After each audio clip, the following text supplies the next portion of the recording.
Matt Forte joining the show, two-time Pro Bowl running back. Things are great in Chicago, 10 seasons Bears. A little with the Jets. We're talking about the Bears today. He is the host of Sports Spectrum podcast and now an author. Man, we've come a long way from canoeing in a river in Chicago, Matt Forte. Congratulations on that. Hey, thank you. Appreciate you having me on. And yeah, we have come a long way from canoeing in a river. That was fun, though. We should do that again. We should have. Maybe it's a victory canoe ride down the river. You released this a couple Absolutely. of months ago. It's called Stay in the Game. I think we have a picture of the cover. I just saw it all over the internet. Yeah. So tell me what made you want to do this and what I can expect. Yeah, I released my memoir back in October, and I've been doing a little bit of book touring and things like that. I released it and ended up writing this because the NFL kind of gives you a sped up version of life where you experience a lot of things in a short amount of time. I got to play a decade in the NFL. And in 10 years, you do experience a lot and learn a lot from the failures that you have and the success that you have. So this book, Stay in the Game, is a nod to my playing career, how there's many times in the game that I stayed in and was an every down back, and how you prepare for that. But also, as we all say, the best ability in the NFL or any sport is availability. So being able to be available for the opportunities to take advantage of them. But it's not just sports. I like to transcend it across everyday life, because no matter what it is you do, whether you're the host of Up and Adams or you're an NFL player like myself or former NFL player, you do need a lot of transferable skills that you use in sports: the dedication, the sacrifice, and a lot of the resilience that it takes to be good or be great at something. People always ask me, like, why sports? Why do you want to work in sport? And it's always just that. It's the what's attractive to me is the humanity of it. The fact that when I watch something, your career, and look, Caleb Williams, I'm inspired. I'm like, look, you can transition, things can change. It's never too late. Like, how do you have the tools to navigate some of that? I've watched some of the people I respect most in the industry do it. You're one of them. And so it's not just about sports, but stay in the game, and it applies to everything. And people are, change is real, and it's not, doesn't discriminate against any of us. So I'm excited to read that. I've not read it yet. Congrats on it. And let's transition and stay in the game over to Chicago. Is this like unbelievable? Are you in Chicago? Yeah, absolutely. Can you just Especially tell me? right I now. haven't been. Tell me what has happened with the city first. Let's start with talk to me about Chicago. So I feel like, the beginning of the season, it was a lot of hope, like every season when there's a lot of transition and turnover at the end of a former season, with whether it's a new quarterback or it's a new coach or it's a new GM or it's been, especially when I was there, it's a lot of turnover every few years. And I think this year there was a lot of hopefulness in the same respect, but a lot of doubt at the same time of, are we going to get the same thing that we've got the last, decade or so, or more? And now you can feel it. It's starting to basically, fans believe, they believe in this team. And not only that, the players have bought in. If you see how they play under Ben Johnson, every game, even though they had a lot of comeback wins, they're in every game, even the losses, to the very last play of the game. And sometimes, like the last 2 weeks, it didn't work out in their favor, but they're headed into the playoffs this week. And, another, Green Bay rivalry matchup. And I mean, the city's buzzing. When the Bears are playing well and when the Bears are winning, you can feel it. And it's nothing that I can say to explain it or do it justice. You kind of have to be here.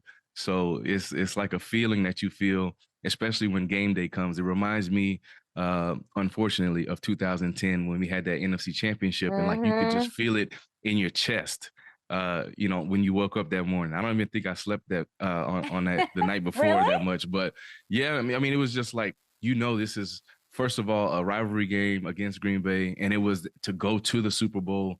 And it was, it was one of those things where you just you got to be up for that game, no matter what the problem is, no matter how you feel. It's like a brand new season, brand new start to the career, everything. It's like you got to be ready.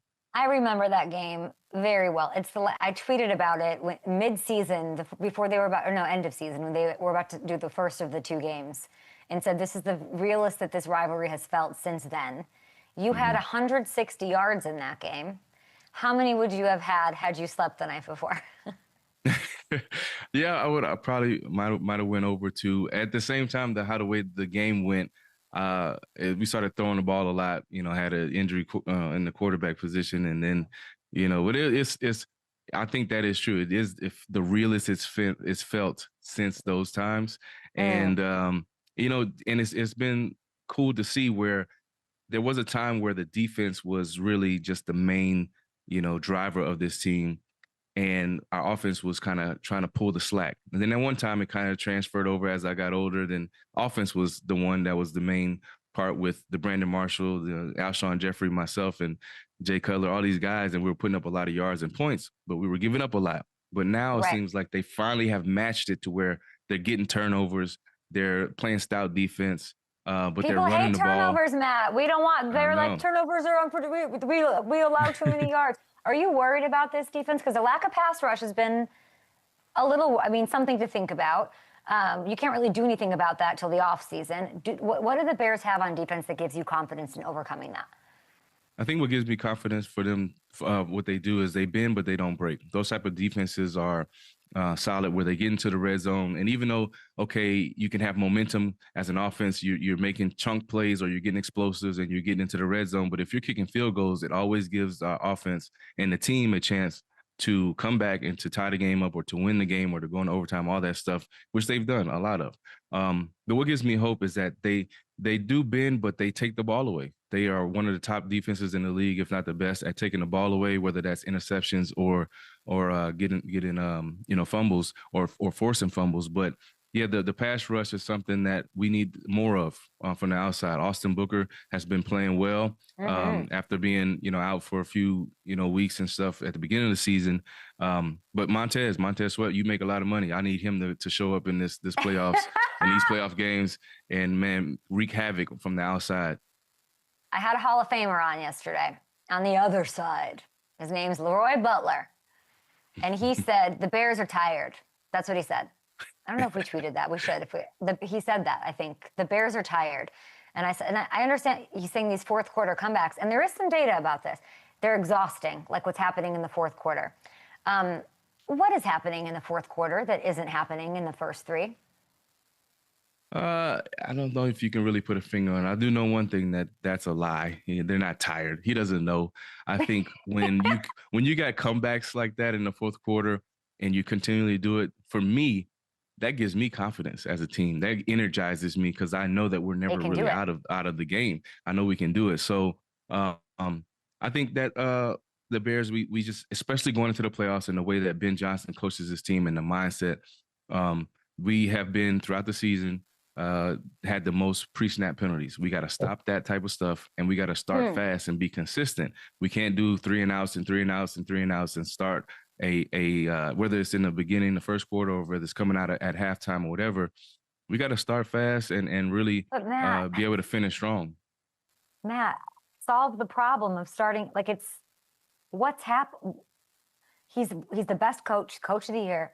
How could they start fast? What would you do if you could walk it? Like if you could run an experiment at a scrimmage and say, we're changing this to start fast. How do they do that? Well, I think it's not really a mystery. I don't think it's something that is high level or something that just needs to Okay. be this crazy answer. Run the ball. I think running the ball and being able to run the ball, not just because I'm a former running back, is the answer to a lot of problems when you have an offense that has stalled or is slow to start. When Hmm. you run the ball, and I'm not going to say that's something that's easy to do.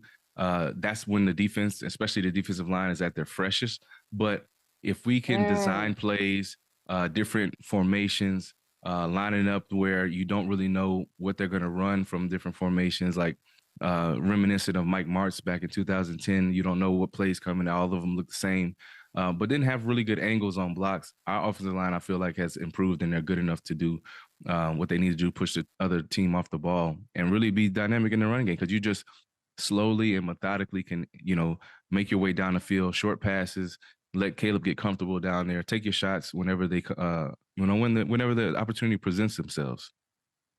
How will what? I just want to know like your impressions of Caleb Williams. We've talked about him Impressions. a lot. Like what are when you watch him, and then like I'm just like infatuated. Like I think that what he does in that fourth quarter translates into the playoffs well. Like I think that will serve him, kind of like what you're saying. But I don't think I've talked to you all season. I'd love to know like what the Caleb Williams experience has been in a legend Matt Forte's eyes.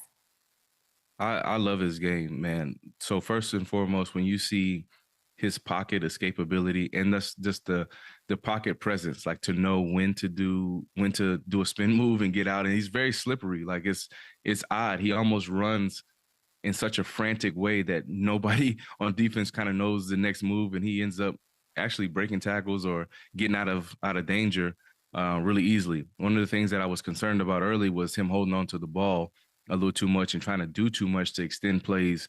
But I think he's figured out a good balance of that: when to run, when to take off, when to extend the play to get somebody open, when coverage breaks down. And I think he's getting more comfortable being in with the timing with receivers, but also when you break the pocket, understanding and kind of non-verbally knowing what to do.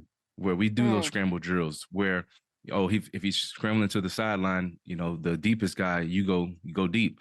The middle guy, you go towards the sideline, and the shortest guy, make yourself available for the quarterback. And I think he's being on the same page doing those type of things. Also the resiliency and also I think the leadership aspect is coming along really well now that he's not a rookie anymore, and that you can look at games where they've won but haven't performed well on offense.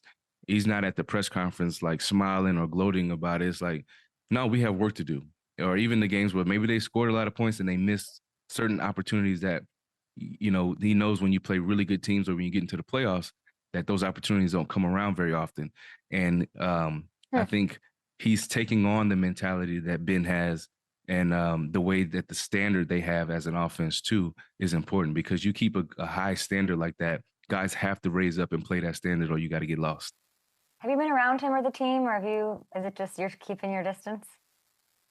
No, I went to camp in the off season, and watched them and stuff, and was able to take my kids out there to see the old stomping grounds and stuff. But I didn't go. I haven't been to like a game or anything like that. I think you're not going to go to this game. I think you had a bet with somebody if I was going to go to this game. Are you coming to this game? I doubt that they will reach out to me because I can't just sit in the stands, and I've done it before, and nobody was able to watch the game. Just not that I'm just so important. It's just like you are interrupting and all kind of stuff. Watching. Okay, I'm going to clip this off, and the Bears need to do their thing, and you have to be at that game. I gotta, I don't know. I gotta talk to somebody in the Sorry.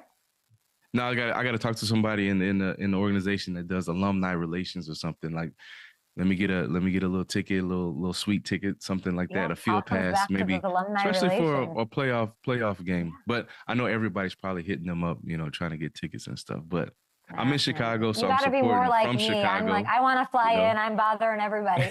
I feel like you're the your last playoff game was a loss to the Packers. Right? Mine, yes, but as a team, as an organization, they lost on the field goal. But yours personally. Yep. I think. What would you say to this Bears team? Let's say we get you there, the sweep. What are you saying to this 2025 Bears team to avenge your team's loss to the Packers this time around? I really, honestly would tell them that it's not even about the Packers. It's about you as a team personally. And not avenging anything or something like that. It's like, y'all got a goal and y'all know what the goal is. And they're just the next opponent that's in the way. It don't matter who it is. And the way that you guys have been playing, there's nothing that I'm going to tell you that's going to make you all of a sudden rise to the occasion or something like that. So you're always going to fall back on the training that you've already been putting in, the preparation that you've put in. So, it's just the stakes are higher. It's win or go home. So make sure that you prepare to the utmost ability and you go out there and you can play confident and play fast and come out on top. Leroy Butler also said that the Bears have they're tired and they have no answer for Christian Watson or Jaden Reed. Let's return fire here. What are the Packers not equipped to handle from the Bears? I think the Packers are lackluster in their I love this rivalry. preparation for the Bears coming up. I think they're a little overconfident in who they are.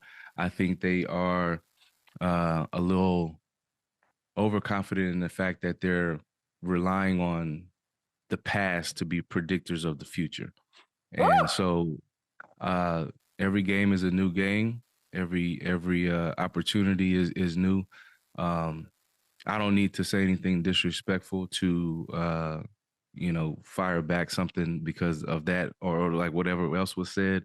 I'm just gonna speak the truth. Is that that's what I see from my point of view, is that they're resting on some of the previous notions of who he thinks the Packers are. And I think that come Saturday, they're going to find out. When you see Chicago, I love this. I think you're taking the Bears to win, I imagine. Absolutely. Because it's flipped back and forth and it's even and whatever. When you see Chicago like this and this they're like the fire is lit, great sports town, all of that. Can you describe in that in that moment or what it probably is right now, like this excitement? What is the home field advantage for the Chicago Bears? Yeah, I think it's multi-level. I know even though it's one of the smaller stadiums in the league, Soldier Field is not that big. I think 60, almost 70,000 people. It's going to be packed and sold out. Obviously, the crowd noise does get loud, especially playoff games. So use that to your advantage, especially on defense, where you can help them to have pre-snap penalties or not be able to check or communicate with signals and things like that. So not be on the same page. All those things matter. Those are especially an advantage for our defense, which to match that with takeaways and getting, taking the ball away and to put them at a disadvantage of having to communicate in a loud stadium. And, unfortunately, maybe not be on the same page when it comes to, hand signals or the timing or the snap count and things like that. I think that's an advantage that we have to take advantage of. And also, people talk about weather-wise, but they play, up north and they play outdoors as well. But at the same time, I think it just depends like who plays better in those type of conditions, like who runs the ball better in those type of conditions. And then when it comes to the passing game and that ball, when it's cold, I don't know what the weather's going to be like. I know it's January, so 39. It's going to be cold. I've looked. I mean, 39, well, 30, I think. 39 is, I mean, that's not bad.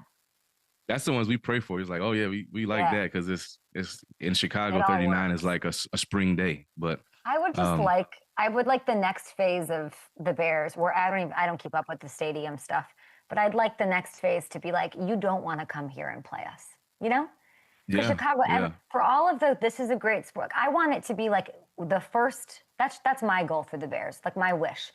One of the first stadiums you think of, wherever this, I don't know, suburb or Indiana, I don't know. But that is like you think Arrowhead, you think Buffalo, you think like Seattle. Chicago can do that, and if they're going to win these championships and these like heated rivalries that kind of cancel each other out, they need to be able to do that. Okay, let's see. Okay, hold on. I have to ask you about Aaron Rodgers because this is your. Let's keep it retro. Your old NFC North foe, 13th playoff appearance. Are you rooting for Aaron Monday night? No, I'm not. I was rooting for the Ravens on Sunday night, and they lucked out by a miss of a field goal. So it is good. I don't sit here and be like, oh, he played for the Packers, and we were rivals as far as going back and forth and playing against each other. But when I met him at the Pro Bowl, he was super cool, and I was like, man, I actually would like to play with somebody like a quarterback like that too. But he definitely has a personality that you like to play with a guy like that, because I can appreciate professionality, and he expects so much from his players and demanding. And he's demanding, but I was the same way too, and so I think we would have played well together. So for a guy who's just turned 40 and a guy who like him who's 42, I think, awesome. I can appreciate him being out there and still being in the playoffs and taking this team that did not make the playoffs to the playoffs. The pass rush is something that they're going to have to figure out in the offseason. I wanted to. Here's what I've been floating. This is my part of my just like Chicago prayers. I would love Max Crosby to get Myles Garrett. I want Max.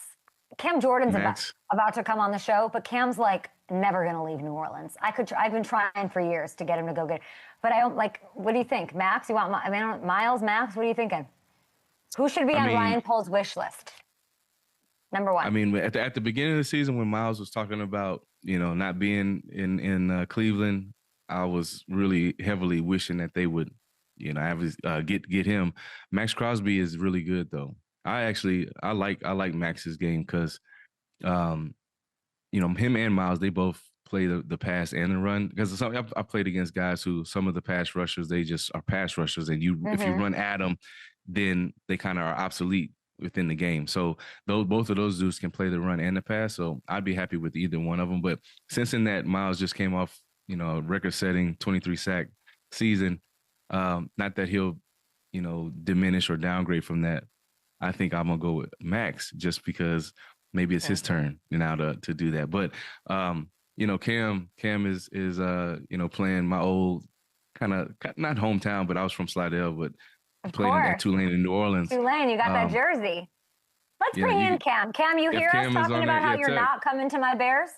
Yeah, absolutely not. Cold weather. Hey, we don't want you. We don't want you. We don't want you. And I don't want y'all right back. You as old as me, so I don't. Absolutely. Absolutely. Hey, and we still bring that hard hat to work every day. Hey, I'm built the old way too. I play all 17. I'm just mad because every time I came down there, I never got my win down there against y'all. So I'm still mad about that. You play for, back then we had Drew Brees. You got the greatest quarterback. Yeah, it's hard. It's hard to go against the greatest quarterback.